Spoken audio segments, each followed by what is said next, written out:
La corrupción en nuestro país no es nueva, eso lo sabemos todos.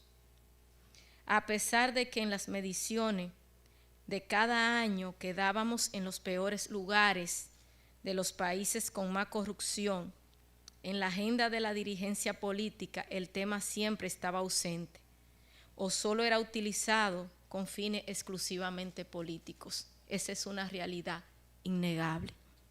Las oficinas de los fiscales no se caracterizaban precisamente por tener como prioridad las investigaciones de corrupción. Ver un caso de corrupción en los roles de los tribunales era una especie de elefante blanco.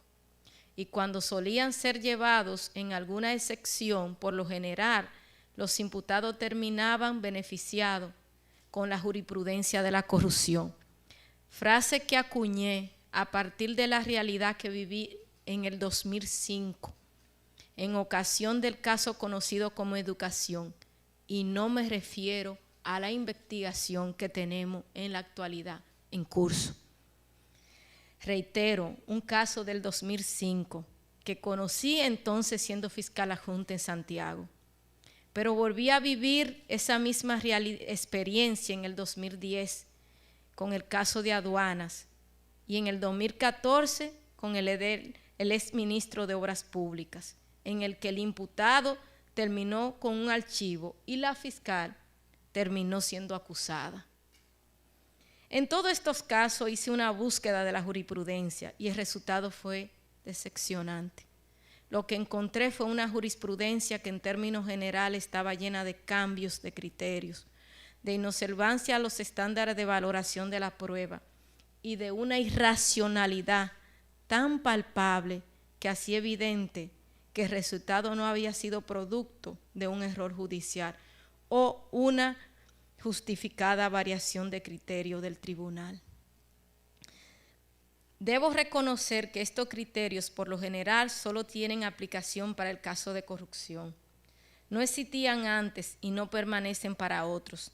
Espero que en un momento no muy lejano podamos ser capaces como sociedad de hacer un análisis objetivo de esta realidad, no necesariamente en el marco del clásico y entendible escenario de contradicción que son los tribunales. Es pertinente preguntarnos por qué no nos atrevemos a debatirlo desde la academia o las escuelas de derecho. Quizás porque nos daremos cuenta de que la realidad es que somos uno de los países con leyes sustantivas y procesales más beneficiosas para la corrupción. Y para eso es suficiente hacer un breve ejercicio de derecho comparado, por ejemplo, con Colombia y otros países de la región.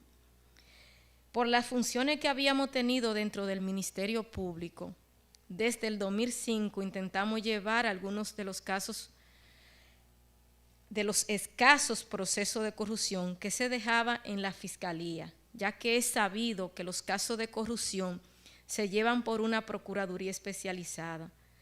Por eso comencé desde muy temprano en mi carrera a sentir lo que implicaba llevar un caso de corrupción. En el caso de aduana, en ese momento se entendió que era una afrenta atreverme a judicializar un proceso en el que había hijos de connotados dirigentes del entonces partido de gobierno. Nunca olvidaré unas horas después de haber realizado los allanamientos de ese caso, un alto dirigente político se animó a presentarse a mi despacho de fiscal de Santiago y textualmente me dijo: pero tú no sabes qué has hecho, tú sabes a quién has allanado. Esto no es un error, es una afrenta imperdonable.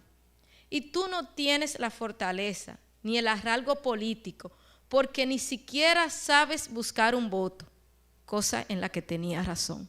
No sabía buscar voto, pero sí instrumentar el proceso.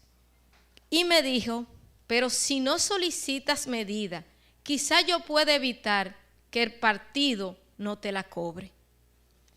Mi respuesta fue simple: no se preocupe por mí, pero si en algo usted quiere ayudarlos, puedes recomendarle que busquen buenos abogados, porque nuestra investigación ha recabado muchas evidencias. Como sabía el nivel de presión que tenía el caso, opté por subir con mi equipo a la audiencia para el conocimiento de la medida de coerción, en la que pedimos 18 meses de prisión preventiva y complejidad, la cual fue otorgada por el tribunal al entender la calidad de la investigación que habíamos realizado. Esa conducta de convertir al fiscal en objetivo de los poderosos intereses que muchas veces afectan una investigación de corrupción, hoy día sigue vigente, pero con mucho más poder y recursos que lo que se tenían en el 2010.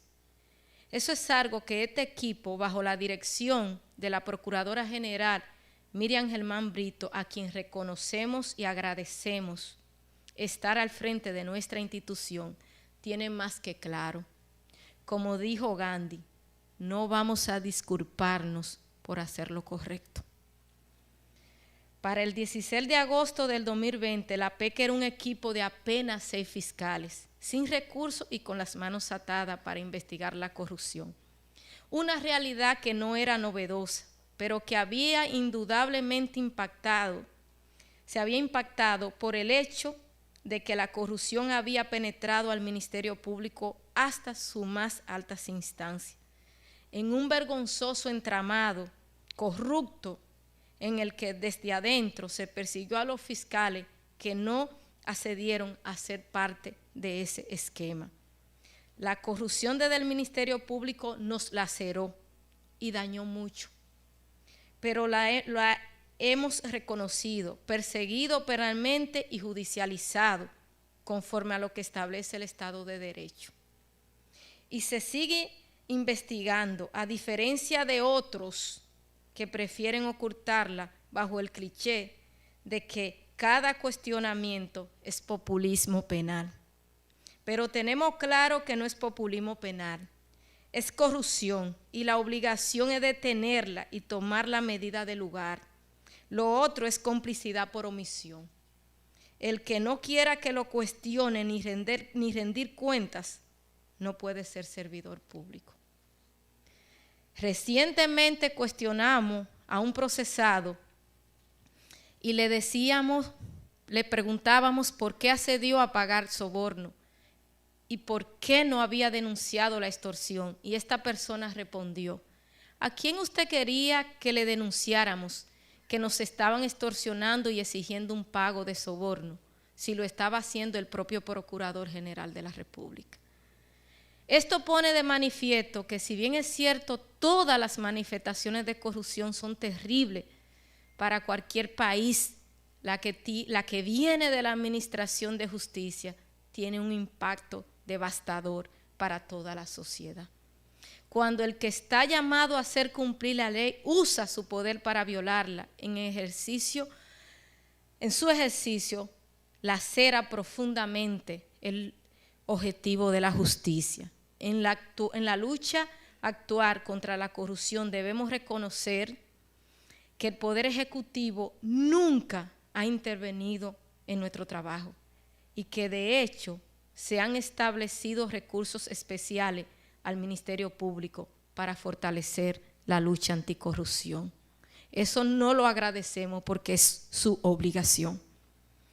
A pesar de que todavía tenemos muchos desafíos por delante, somos conscientes del equipo que tenemos en la actualidad, al que la Procuradora Magistrada Miriam Germán Brito le permitió convertir el auditorio de la Procuraduría General de la República en espacio de investigación. Hoy no tenemos auditorio en la Procuraduría, pero sí tenemos un fuerte e inédito e indetenible equipo de investigación. La forma en que nos hemos trazado estas investigaciones partiendo de la realidad de que en República Dominicana, como decía mi compañero Wilson Camacho, en los casos de corrupción debemos sobreprobar las imputaciones, algo que, sumado al hecho de que cada caso implica interrogar a cientos de personas analizar miles de perfiles, rastreo financiero y societario de cientos de compañías. Esa es la razón por la que muchas veces nos tomamos un tiempo que algunos consideran excesivo, pero los casos están listos cuando lo están. Lo que sí ustedes pueden tener la seguridad es que el Ministerio Público no ha parado una sola investigación, ni lo hará. En el futuro de la lucha anticorrupción es necesario plantearnos la necesidad de la modificación de la ley de compras y contrataciones, la creación de un equipo de investigación que apoye a los fiscales, un cambio de cultura para entender que corrupción no es solo recibir dinero. Cuando usted deja de investigar a alguien o de juzgarlo conforme a derecho por ser de X partido o de X sector, usted está siendo corrupto. También requerimos la responsabilidad de las organizaciones políticas de separar de sus filas a quienes incurran en actos de corrupción y no hacer lo que algunas hacen, de recurrir a la tradicional defensa, de tachar las investigaciones con la etiqueta de persecución política. Los miles de pruebas que nos esforzamos en buscar en cada caso desmienten sin mayor esfuerzo ese banal argumento. Y sobre todo es necesario entender que la lucha anticorrupción no solo necesita fiscal independiente, quien juzga también debe ser imparcial. Finalmente quiero decirles a quienes pagan campañas de descréditos con el mismo dinero que distrajeron del Estado. Qué irónico. Atacan con el dinero que debían estar en los hospitales, en los organismos de seguridad del Estado, para brindar una seguridad que la sociedad reclama y merece, en las escuelas por una mejor educación, en fin, en los lugares y para los objetivos que se ha dispuesto. A quienes presionan para que los procesos no salgan, a quienes amenazan e intimidan, a los que sacan espacios y comunicados, no pierdan su tiempo. No vamos a callarnos, no vamos a detenernos. Ningún proceso se va a detener. No vamos a dejar de cuestionar las inconductas que vemos, sin importar quién las cometa. Cada investigación, sin reparar en el sector que toque, saldrá a la luz. Y siempre, como hemos hecho hasta ahora, con verdadera y profunda indagatorias que desmantelan entramados de corrupción que han distraído miles de millones de pesos del patrimonio, de todos, porque el patrimonio del Estado es de todos. Pueden hacer todas las maniobras que han hecho, pero no van a detenernos, no van a detener los casos de corrupción. Mientras más acusados manden a su casa, más horas vamos a trabajar. Dedicaremos a cada uno de los docenas de procesos en curso. Mientras más campañas de descrédito paguen, nosotros nos seguiremos esforzando más, porque la única respuesta digna de un fiscal cuando lo están atacando es ser más fiscal. Al final, cada quien que rinda cuenta de sus actos. Nuestras acciones están a la vista de todos. Quien favorezca por interés a un corrupto, que tenga el valor de verle la cara a sus hijos, para tratar de justificar que está haciendo lo correcto, favoreciendo a un corrupto que ha desfalcado al Estado con miles de millones de pesos, mientras que a los pobres acusados por robos y delitos menores le niegan lo mismo, que le otorgan al acusado de crimen organizado que le ha robado el derecho de tener un mejor futuro. Quizá puedan engañar a los demás, pero posiblemente no puedan engañarse a sí mismos. Al verse al espejo y saber que con su decisión están contribuyendo a un clima de impunidad que daña todo, porque la corrupción es un obstáculo transversal al desarrollo del país. Y usted, teniendo en sus manos la posibilidad de hacer aquello para lo que juró hacer cumplir, lo está utilizando para favorecer la impunidad. Si usted puede vivir y sentirse orgulloso de eso, es su derecho. Pero por favor, no nos pida que lo llamemos honorable y no nos exija un respeto que usted mismo no se tiene.